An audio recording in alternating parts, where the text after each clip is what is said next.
Hello student, good morning. मैं Amit Pratap Singh Bharat Madhav ITI में आपका स्वागत करता हूँ। अपन पढ़ रहे हैं इलेक्ट्रिकल ट्रेड थ्योरी का लेक्चर नंबर फर्स्ट, जिसपे हम बेसिक इलेक्ट्रिकल पे चर्चा कर रहे हैं। कल तक हमने पढ़ा था धारा, वोल्टेज, प्रतिरोध। आज हम आगे पढ़ेंगे प्रतिरोधों का colour coding. Madhav group of ITI online classes में हम पढ़ रहे हैं इलेक्ट्रिकल ट्रेड थ्योरी, जिसमें हम आज स्टडी करेंगे कलर कोडिंग ऑफ रेजिस्टेंस, यानी प्रतिरोध का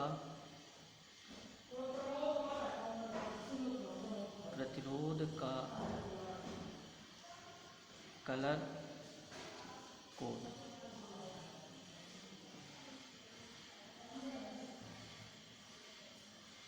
तो हम प्रतिरोध का कलर कोड क्यों करते हैं? क्योंकि प्रतिरोध का जो मान होता है वो काफ़ी हाई होता है, बहुत ज़्यादा होता है। समथिंग ये हमारा 100 मेगा ओम की रेंज में, जिसे हम प्रतिरोध पे लिख नहीं पाते। प्रतिरोध पे इतने बड़े हाई मान को लिखना संभव नहीं हो पाता। इस समस्या से निपटने के लिए हम प्रतिरोधों पर क्या कर देते हैं, कलर कोडिंग कर देते हैं, और उस कलर कोडिंग के आधार पर हम प्रतिरोध के मान को पढ़ते हैं। तो उसको पढ़ने के लिए हमें कुछ नियम फॉलो करने होते हैं, जिसमें कि पहला नियम हमारा ये होता है कि हमें कलर को एक क्रमबद्ध तरीके से सेट करना पड़ता है, जिसके लिए हम सबसे पहले देखते हैं बी बी रॉय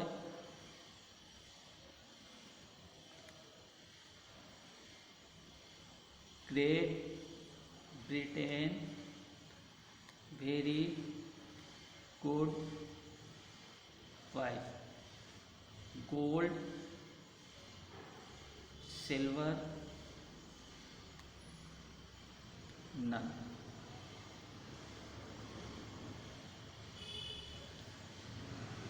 बी का मतलब ब्लैक, सेकेंड बी का मतलब ब्राउन, आर का मतलब रेड, ओ का मतलब ऑरेंज, वाई येलो, जी ग्रीन,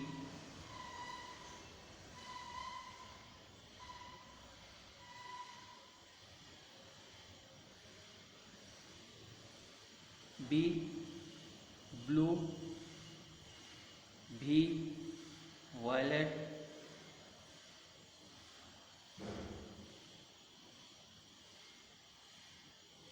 जी ग्रे, डब्लू वाइट। तो ये हमारा फार्मूला होता है। इस तरीके से हम कलर याद रख लेते हैं। B Roy very good, great Britain very good wife, gold silver none.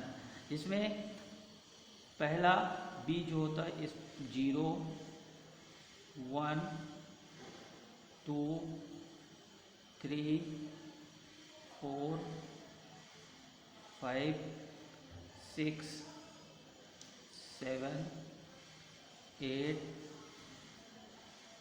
9। इस तरह से हम इसमें नंबरिंग कर लेते हैं। तो 0 पे ब्लैक, 1 पे ब्राउन, 2 पे रेड, 3 पे ऑरेंज, 4 पे येलो, 5 पे ग्रीन, 6 पे ब्लू, 7 पे वायलेट, 8 पे ग्रे और 9 पे वाइट। 0 से 9 तक होते हैं। इस तरह से हम 0 से 9 तक कलर एडजस्ट कर लेते हैं। इसके बाद गोल्ड, सिल्वर और नन, ये 3 और होते हैं। अब इसमें देखने से पहले हम एक प्रतिरोध देखते हैं। ये हमारा एक प्रतिरोधक है, जिस पे हमारी कुछ बैंड बने हुए हैं।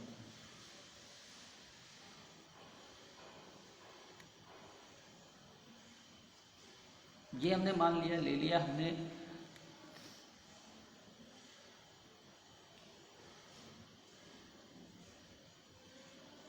4 बैंड प्रतिरोध, band register, 4 band register.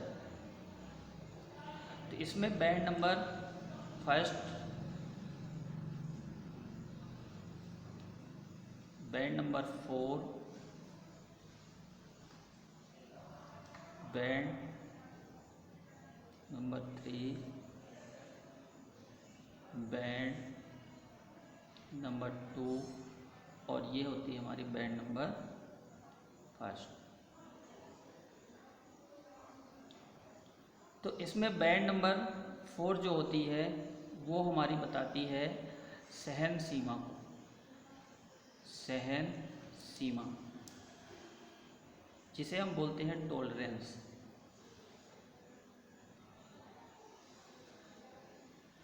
Band number 3 जो होती है वो हमारी बताती है गुणक, यानी मल्टीप्लायर।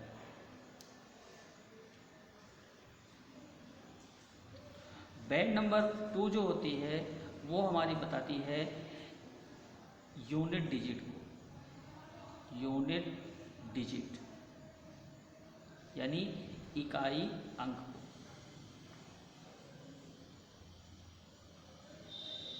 और बैंड नंबर 4 जो होती है वो हमारी बताती है दहाई अंक।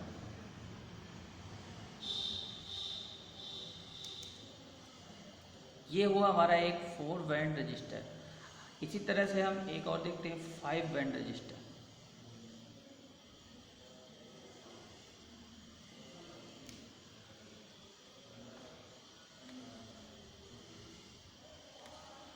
फाइव बैंड रजिस्टर में ये जो बैंड है इसमें 5 बैंड होंगी।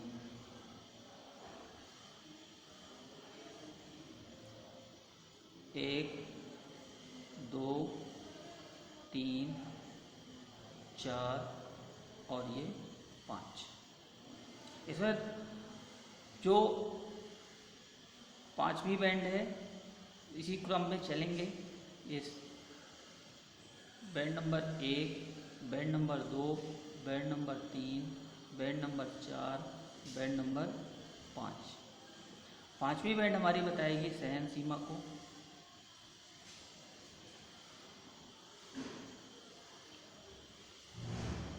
चौथी बैंड हमारी बताती है गुणक को। तीसरी बैंड जो बताएगी वो बताएगी हमारी इकाई नंबर को।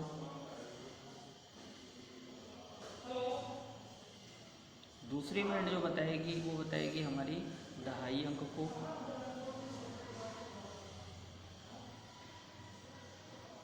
और तीसरी बैंड जो बताएगी वो हमारे बताएगी सैकड़े के अंक को।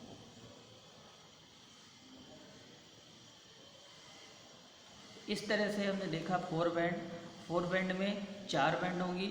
चौथी बैंड हमारी सहन सीमा को बताएगी, तीसरी बैंड गुणक को बताती है और दूसरी बैंड यूनिट डिजिट इकाई अंक को और पहली बैंड बैंड नंबर फर्स्ट दहाई के अंक को बताएगी। इसी तरह से 5 बैंड रजिस्टर में 5 बैंड होंगे, जिसमें 5वीं बैंड सहन सीमा को बताती है, चौथी बैंड गुणक को बताती है, तीसरी बैंड इकाई के अंक को बताती है, दूसरी बैंड दहाई के अंक को बताती है और पहली बैंड सैकड़े के अंक को बताती है।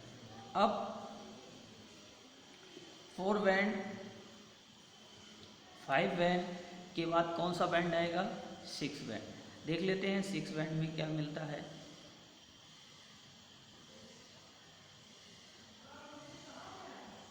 Six band register. 6 band register में इसी तरह से हमारी 6 बैंड बनेंगी।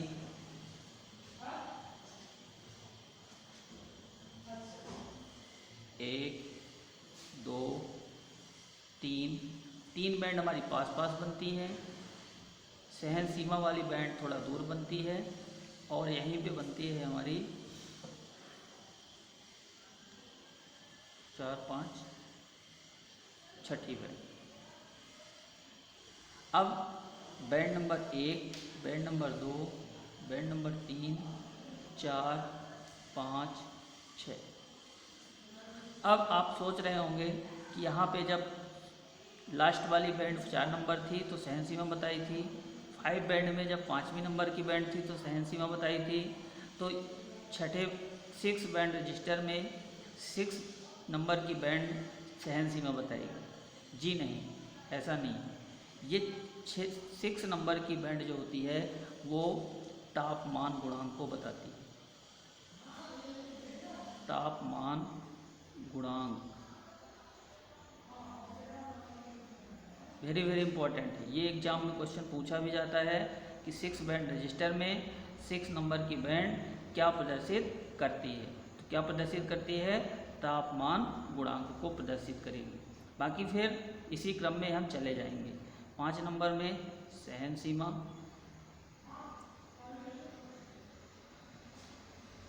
4 नंबर में गुणक, 3 नंबर में इकाई अंक,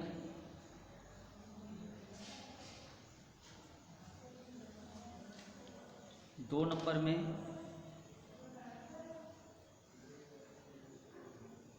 दहाई अंक और 1 नंबर में सैकड़े का।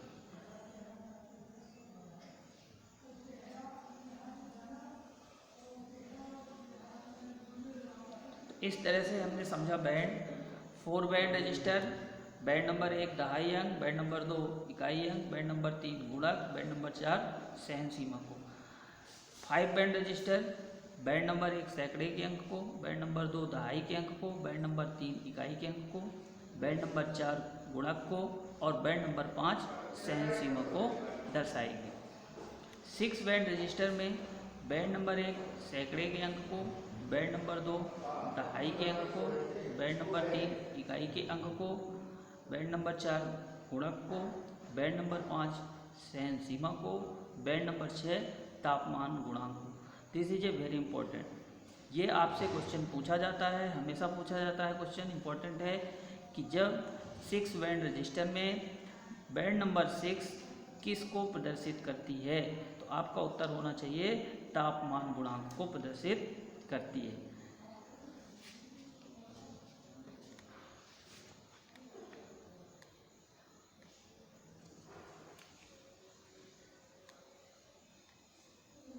अब आगे हम एक टेबल देखते हैं। अगर ये टेबल आपको याद हो गई, आपने याद कर लिया, तो समझिए कि इससे आप कलर कोडिंग ऑफ रेजिस्टेंस से आपको छुटकारा मिल जाएगा। आप कोई भी कलर कोडिंग को देख के उसकी वैल्यू को पढ़ सकते हैं। तो टेबल कैसे करना है, सिंपल सा है। सबसे पहला हम यहाँ ले लेते हैं क्रमांक, फिर कलर,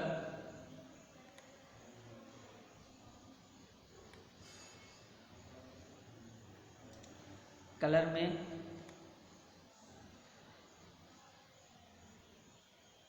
यहाँ पे ले लेते हैं अंक, यहाँ ले लेते हैं गुणक, यहाँ ले लेते हैं हम सहन सीमा। जैसा अभी आपको दिखाया, सीधा कलर में आप क्या करिए, यहाँ पे आप लिख लीजिए BR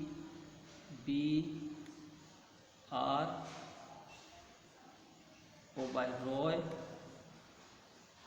great Britain, very good wife, gold, silver और ये लास्ट में नन। बी का मतलब वही है ब्लैक,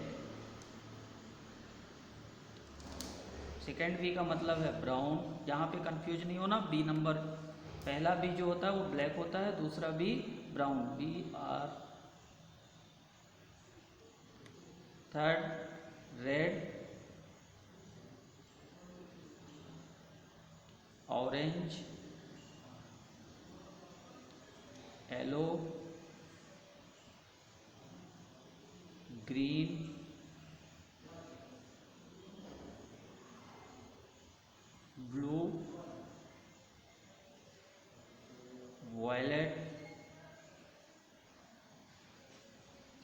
ग्रे,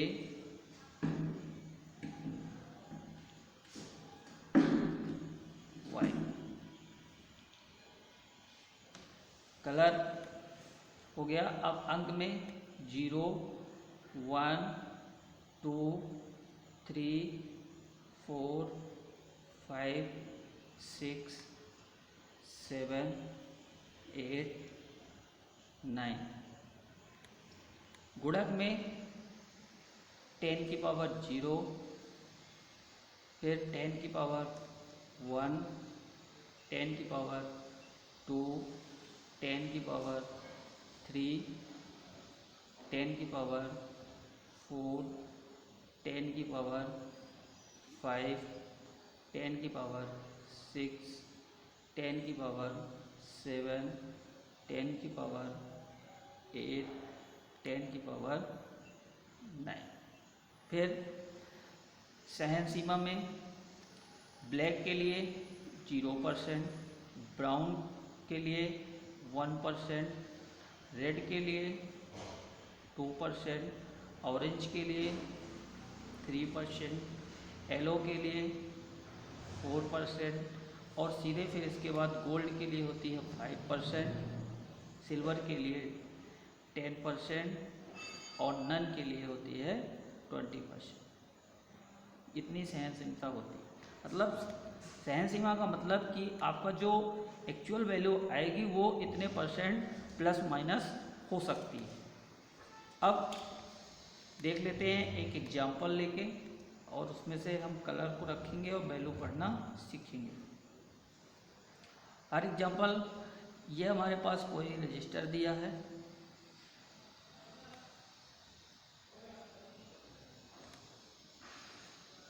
रजिस्टर में ये बैंड बने हुए हैं,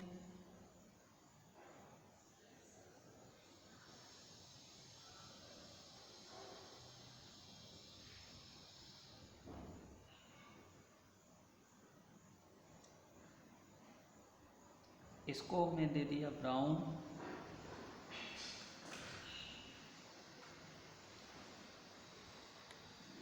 इसको दे दिया ऑरेंज,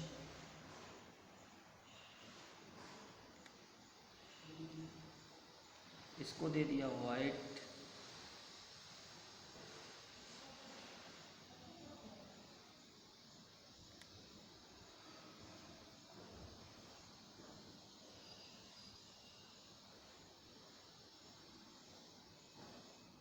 और इसको दे दिया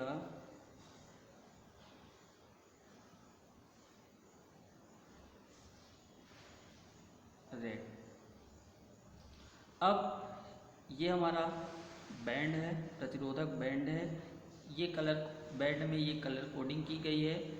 इस कोडिंग के आधार पर हमें इसके मान को पढ़ना है। तो जैसा हमने देखा, फर्स्ट बैंड 2.5 अंकों, सेकंड बैंड 1 अंकों, थर्ड बैंड गुणक को, और फोर्थ बैंड सहन सीमा को। तो इसी के आधार पर हम देखते हैं हमारा पहला बैंड क्या है। पहला बैंड है ऑरेंज। ऑरेंज में आप यहाँ देखिए, ऑरेंज कहाँ है, ये ऑरेंज। ऑरेंज पे अंक कितना है 3, तो हम लिखेंगे 3। फिर सेकंड बैंड क्या है, वाइट। वाइट कहाँ है, यहाँ पे। वाइट में कितना अंक है 9, तो इसको लिखेंगे 9। मल्टीप्लायर है, मल्टीप्लाई करेंगे। इसके बाद क्या है, रेड। रेड कहाँ है हमारा, यहाँ पे। कितने पे, रेड का मल्टीप्लायर कितना है 10 की पावर 2, यानी 10 की पावर 2 प्लस माइनस। सहन सीमा कितनी है, ब्राउन। ब्राउन के लिए सहन सीमा कितनी है 1%, तो प्लस माइनस 1%। अब इसको थोड़ा सा हम और सिंप्लीफाई अगर करना चाहें तो लिख सकते हैं 3, 9 इंटू 10 की पावर 2 यानी 100 प्लस माइनस 1%। ये हमारा बन जाएगा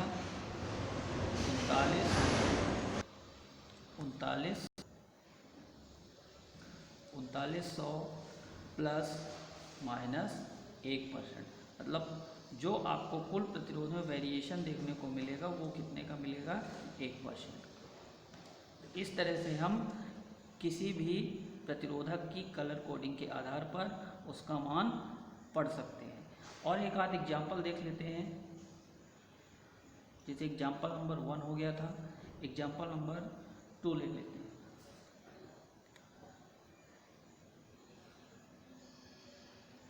सपोज दैट एक प्रतिरोधक है हमारे पास,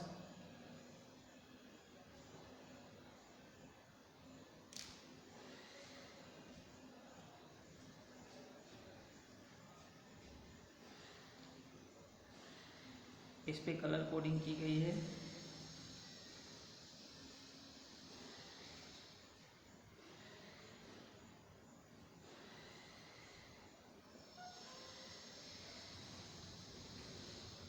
ब्लैक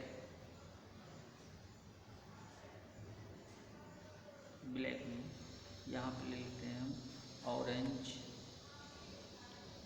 इसको ले लेते हैं ब्लैक, इसको भी ले लेते हैं ब्लैक, और इसको ले लेते हैं गोल्ड। तो इसके आधार पर ये हमारा रजिस्टर है, इसके आधार पर हमें इसका मान पढ़ना है। तो इसका मान पढ़ने के लिए देखते हैं ऑरेंज पे, ऑरेंज कहाँ है हमारा, जहाँ पे 3 नंबर पे, तो क्या लिखेंगे ऑरेंज पे 3। फिर क्या है, ब्लैक है, ब्लैक में कितना है 0, तो इसमें लिखेंगे 0। इसके बाद तीसरा बैंड हमारा किसको बताता है, तीसरा बैंड हमारा मल्टीप्लायर को बताएगा। किसको बताता है, मल्टीप्लायर को। तो मल्टीप्लायर करेंगे 10, क्या है ब्लैक है, तो ब्लैक के लिए मल्टीप्लायर कितना होता है 10 की पावर 0, प्लस माइनस गोल्ड के लिए सहन सीमा कितनी होती है 5%, तो प्लस माइनस 5%। अब थोड़ा आगे सिंप्लीफाई कर लें, 30 इंटू 10 की पावर 0 यानी 1 प्लस माइनस 5%, तो ये हमारा हो जाएगा 30 इंटू 1 30 प्लस माइनस 5%। तो इस बैंड की जो वैल्यू आएगी वो क्या हो जाएगी 30 प्लस माइनस 5%। तो इस तरह से हम किसी भी बैंड की वैल्यू को पढ़ सकते हैं।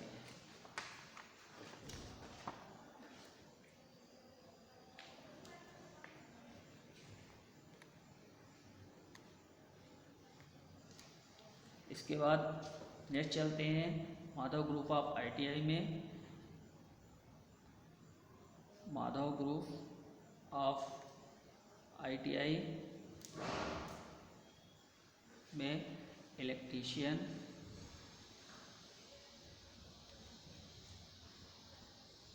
Trade theory first year.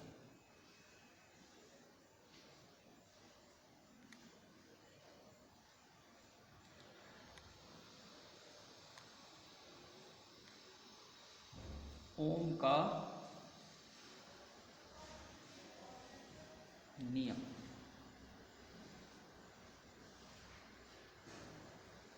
तो विद्यार्थियों ओम का नियम जो होता है वो इलेक्ट्रिकल की जान होता है। पूरा का पूरा सर्किट हमारा ओम के नियम से ही, ओम के नियम को ही फॉलो करता है। तो देखिए ये ओम का नियम कहता क्या है, देखिए स्टेटमेंट कुछ भी हो सकता है, स्टेटमेंट उतना ज़्यादा इम्पोर्टेंट नहीं होता, समझना इम्पोर्टेंट होता है। फिर भी स्टेटमेंट, किसी भी वैज्ञानिक का स्टेटमेंट याद रखना थोड़ा आवश्यक हो जाता है। इसलिए स्टेटमेंट इसका क्या होता है कि आदर्श परिस्थितियों में, आदर्श परिस्थितियों में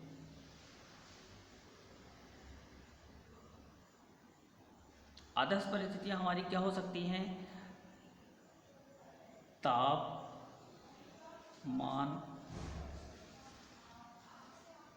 नियत, मतलब तापमान हमारा नियत होना चाहिए, तापमान में कोई वेरिएशन नहीं होना चाहिए, कोई उतार चढ़ाव न हो, तभी ये नियम हमारा सत्यापित होगा, तभी ये नियम लागू होता है। तो आदर्श परिस्थितियों में तापमान क्या होना चाहिए, नियत होना चाहिए। चालक के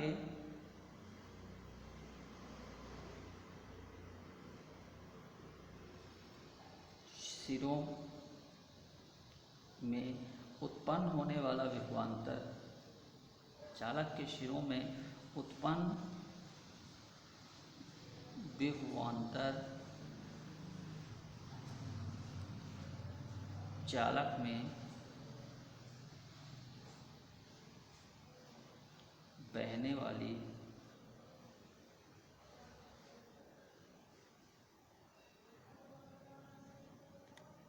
धारा के अनुक्रमानुपाती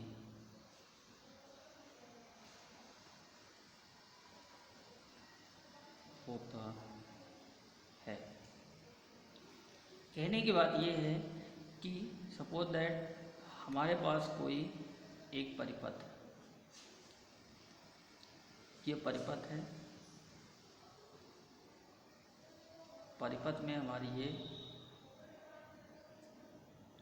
यहाँ पे बैटरी लगाई गई है। ये परिपथ का क्या है, प्रतिरोध है। ये V वोल्ट की बैटरी है, या इसे हम कह सकते हैं सप्लाई वोल्टेज। इस सप्लाई वोल्टेज की वजह से यहाँ पे परिपथ में क्या बहेगी, धारा बहेगी। ये हमारा प्रतिरोध है, प्रतिरोध, और प्रतिरोध के ये सिरे,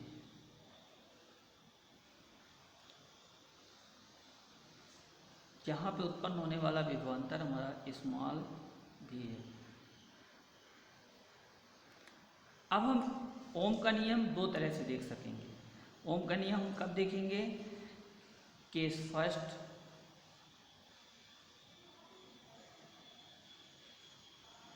जब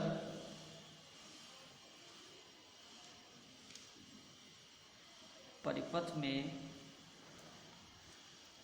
सप्लाई वोल्टेज और सप्लाई करंट हो, सप्लाई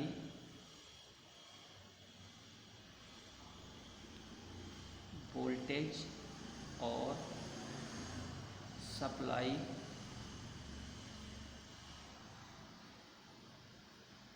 धारा हो, तो इस कंडीशन में हम लिखेंगे I अनुक्रमानुपाते भी।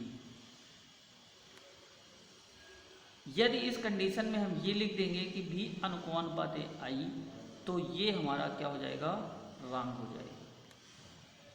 क्यों, क्योंकि इस सप्लाई की वजह से यहाँ पे धारा प्रवाहित हो गई, तो इस धारा में जो भी वेरिएशन, उतार चढ़ाव देखने को मिलेगा वो इस सप्लाई की वजह से मिलेगा, ना कि इस धारा की वजह से इस सप्लाई की। तो यहाँ पे हम लिखेंगे I डायरेक्टली प्रोपोर्शनल V, यानी I बराबर 1/R इंटू V, या इसी को हम लिख सकते हैं I बराबर V/R।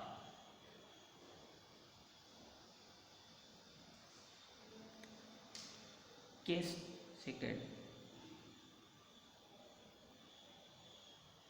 अगर आपसे ये कहा जाए कि आप जहाँ पे ओम के नियम को अप्लाई करिए, यहाँ पे ओम के नियम को लागू करवाइए, तो कैसे लागू करवाएंगे, जब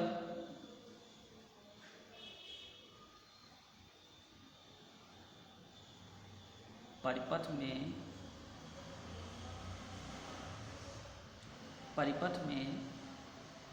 यहाँ पे क्या होगा, इस भी को हम सप्लाई वोल्टेज नहीं बोलेंगे, इस भी को क्या बोलेंगे, विभवांतर बोलेंगे। इस प्रतिरोध के सिरों पर ये जो विभवांतर है इसको हम बोलेंगे विभवांतर। जब परिपथ में विभवांतर और सप्लाई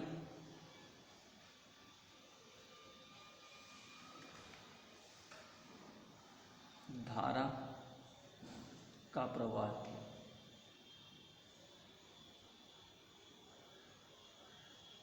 तो कैसे? अब समझने वाली बात यह है कि इस पे जो विभवांतर आएगा वो सप्लाई वोल्टेज की वजह से नहीं आएगा, वो किसकी वजह से आएगा? धारा की वजह से। जब परिपथ में धारा प्रवाहित होगी तभी यहाँ पे विभवांतर उत्पन्न होगा, वोल्टेज का ड्रॉप होगा और विभवांतर उत्पन्न होगा। तब हम कहेंगे कि जो विभवांतर है वो प्रवाहित होने वाली धारा के अनुक्रमानुपाती है। तब हम ये कहेंगे कि V अनुक्रमानुपाते I। अगर अब यहाँ पे हम ये कह दें कि I अनुक्रमानुपाते V, तो ये हमारा क्या हो जाएगा? रॉन्ग हो जाएगा। क्यों रॉन्ग हो जाएगा? क्योंकि इस ड्रॉप की वजह से धारा सप्लाई नहीं हो रही, बल्कि इस सप्लाई की वजह से इस धारा सप्लाई की वजह से प्रतिरोध के सिरों में विभवांतर उत्पन्न हो रहा है। तो इसको हम बोलेंगे कि V डायरेक्टली प्रोपोर्शनल I। अब यहाँ पे हम लिखेंगे V बराबर R गुणे I।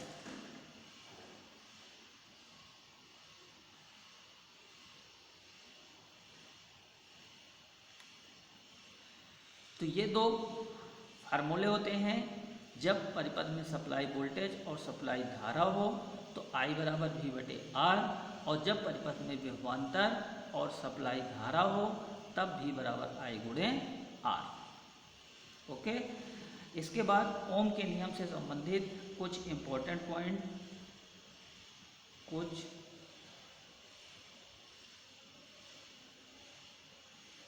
महत्वपूर्ण बिंदु। सबसे पहला बिंदु ओम का नियम।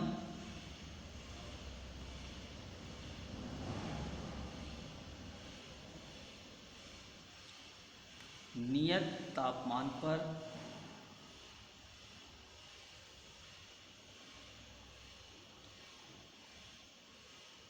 लागू होता है, यानी तापमान हमारा नियत होना चाहिए। यदि तापमान में उतार चढ़ाव देखने को मिलेगा तो फिर हमारा ओम का नियम वैलिड नहीं होगा, वो असत्य हो जाएगा। दूसरा चीज, ओम के नियम को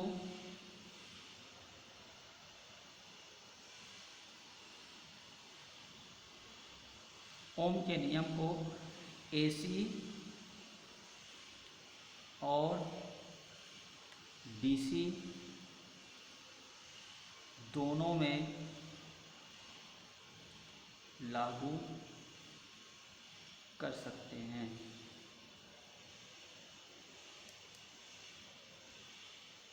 ये हमारा नियम AC और DC दोनों के लिए लागू होता है। फिर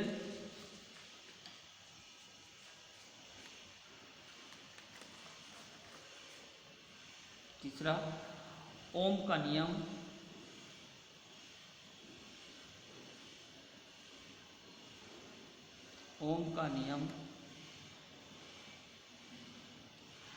इलेक्ट्रॉनिक युक्तियों में लागू नहीं होता। इलेक्ट्रॉनिक युक्तियों में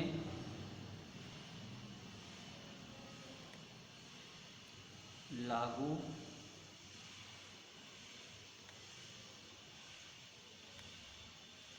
नहीं होता। इलेक्ट्रॉनिक युक्तियों से सब मतलब क्या है? डायोड, ट्रांजिस्टर,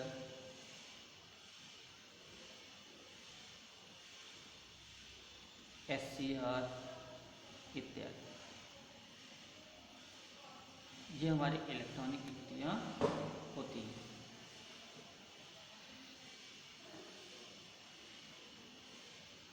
आगे देखते हैं, एक एग्जाम्पल ले लेते हैं, क्वेश्चन ले लेते हैं ओम के नियम से।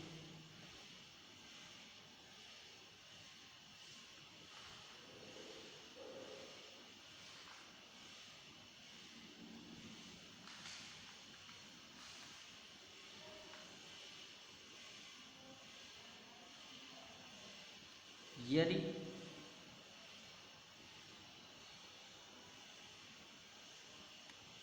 एक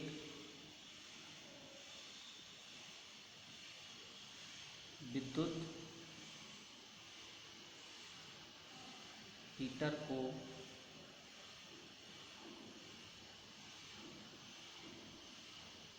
230 वोल्ट मेन सप्लाई से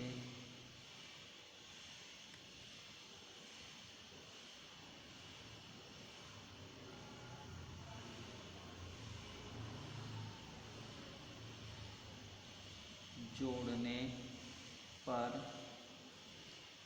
वह 7.5 एम्पियर की विद्युत धारा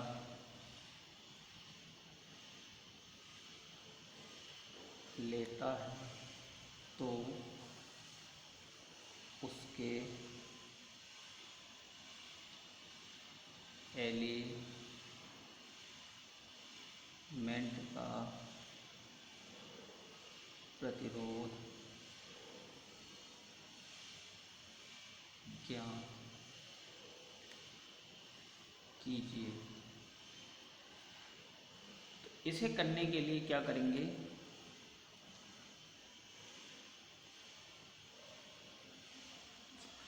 इसे करने के लिए क्या दिया है, यदि एक विद्युत हीटर है जो कि कितना 230 वोल्ट मेन सप्लाई से जोड़ा जाता है, तो वो कितनी धारा दे रहा है, 7.5 एम्पियर की विद्युत धारा दे रहा है। तो उसके एलिमेंट का प्रतिरोध बताना है। कैसे, ये आपका हीटर है, हीटर में ये कॉइल लगी हुई है और इसको आप कहाँ से जोड़ रहे हो, एक विद्युत सप्लाई से जोड़ रहे हो जिसकी सप्लाई कितनी है 230 वोल्ट, ये माइनस ये प्लस। जब आपने 230 वोल्ट से जोड़ा तो इसमें धारा का प्रवाह हुआ, धारा आई कितनी वही 7.5 एम्पियर की, और ये प्रतिरोध कितना है हमारा आर, ये मान निकालना है। तो ये मान निकालने के लिए अभी आपने देखा कि इसकी वजह से ये है, इसकी वजह से ये है, तो हम क्या लगाएंगे, आई डायरेक्टली प्रोपोर्शनल भी, यानी आई बराबर भी बटे आर। अब यहाँ पे हमारा क्या क्या दिया है, वोल्टेज दिया है और धारा दी है, निकालना क्या है आर।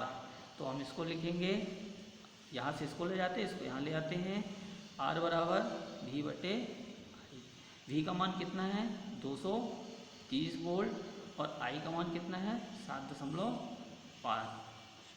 अब जब इसको हल करेंगे तो ये हमारा हो जाएगा, इसको जब हल करेंगे तो ये हमारा हो जाएगा 2300, और इसको 75 से जब हल करेंगे तो ये 75 2375 को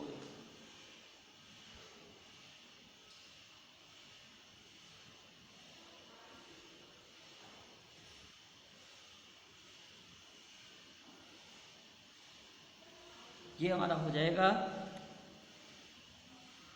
30.66 ओम।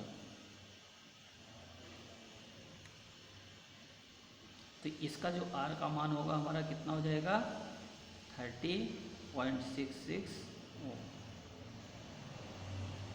इस तरह से छोटे छोटे से सवाल आपके एग्जाम में आते हैं ओम से नियम से संबंधित। तो बस 3 पैरामीटर होते हैं इसमें, वोल्टेज भी,